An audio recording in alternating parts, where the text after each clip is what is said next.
I want to thank everyone for being here, but we ain't doing no regular toast. I come before you humbly, but for a minute let me brag and boast about the greatest woman ever created sitting here before you. So get your glasses ready and pay close attention, because I promise this speech will not bore you. Lots of inside material in this, so feel free to record and ask me later. But I promise her it would be nothing inappropriate, and I know better than to debate her. The fateful day was July 20th, 2021. My life was in chaos, and it seemed like an eternity since I smiled or had fun. The Cubs season was in ruins, and there was nothing to excite us. Plus, I just got released from the hospital with diverticulitis. While in great pain and laid up in bed, I saw a text from a blonde stranger on my Facebook message thread. The message was thorough, well thought out, and extremely sweet. I could tell she researched me and was interested in a chance to meet. There was one big issue though, and it would take some major persuasion. Because although she was absolutely beautiful, Matt Thornton ain't never courted a Caucasian. 2 days passed by, still in pain and still in bed. And to this very day, she reminds anyone with ears that I left her first messages unread. But thank the Lord, she sent a second message that was witty, sweet, and clever. That's when I looked her up on TikTok, and that moment changed my life forever. She did this dance dressed in blue with a huge smile on her face. That very second, I knew that this was the woman I had to chase. And I had to repent of a racially profile, and luckily she forgave me. She ain't into country music, Donald Trump, or roller derby. And this woman certainly is no Amy.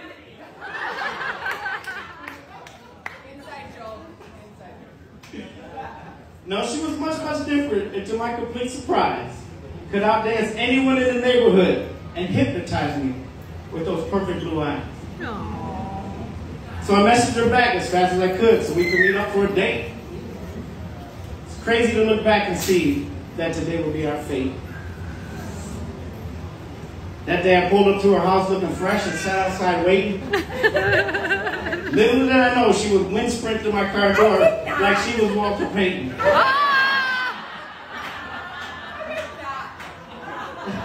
I said, girl, I wanted to open it for you, but you jumped in the car too fast. She laughed and said, boy, you should have moved faster. And this one time I'll give you a pass. From the second we backed out of her driveway, I knew that we would be together. I knew I hadn't wasted my time by completely cleaning my car for the first time ever. I'll never forget that night, the first time we ever kissed. But of course I couldn't breathe, so she had to wait for me to spray my Afrin mist. True story. We connected like best friends on that first date, so perfect and pristine, that I had no choice, and on my way home I had to set up my COVID vaccine. See, I never confirmed or denied whether I had the shot, to be exact.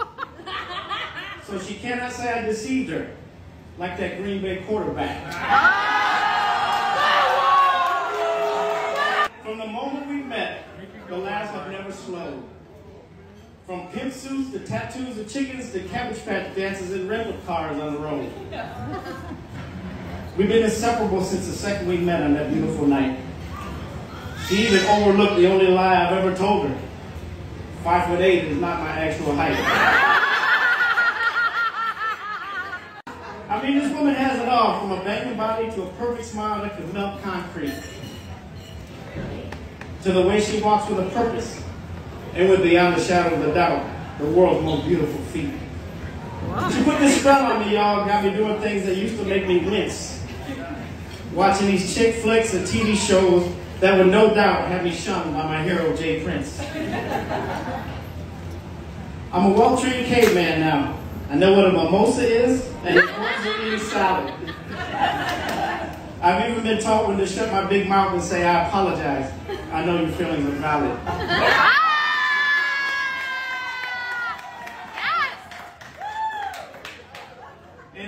my goodness, the songs I know now.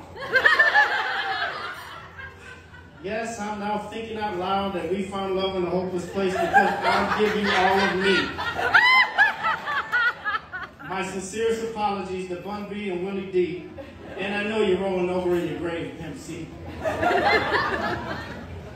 Over the years, I've been hated and had death threats, but I'm unafraid because I know the Lord ain't having it. But the one thing I am terrified of is having to answer to her crew, a.k.a. the cabinet. The way we drive each other crazy is like two little kids, and it never ever stops. From her touching my butt when she knows I hate, to me interrupting her days with videos of Ric Flair flops. Her tender loving heart is unmatched to such a degree. The first time I told her about Tyree, she was crying as hard as me.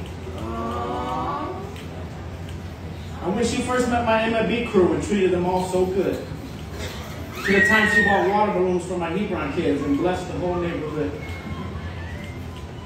And the way she treats my babies is beyond anything I could have ever asked. She taught me so much about parenting and not spoiling, which we all know seemed like an impossible task. Our tradition is 3 taps on the hand and never watch 90 Day Alone. And every single sunrise, I wake up and read Good Morning, Babe on my cell phone. Don't get me wrong, it's not all smiles on Hallmark cards. Neither one of us was born in a manger.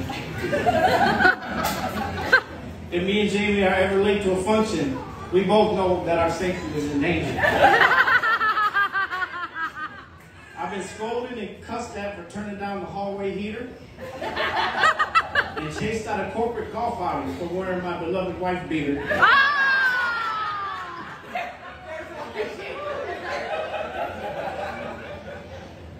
We've established boundaries for Matt's big mouth that always has something to say. And when she says the word avocado, he immediately shuts it before there's hell to pay. 99.9% of the issues are my childish shenanigans, and I'll admit to this. But nothing makes me smile faster than when she gives me that smirk and says, Matt, you're ridiculous. Aww. At the end of the day, we always make up and try to never go to bed mad. She truly has the sweetest soul that any human has ever had. When she hurts, I hurt. And I'll have her back for life. Who would have thought that a simple Facebook message would eventually make us husband and wife? Aww. And who cares about our past mistakes and people who got something to say? We got 6 rings like the ultimate winners, Michael and Scotty at the end of the day.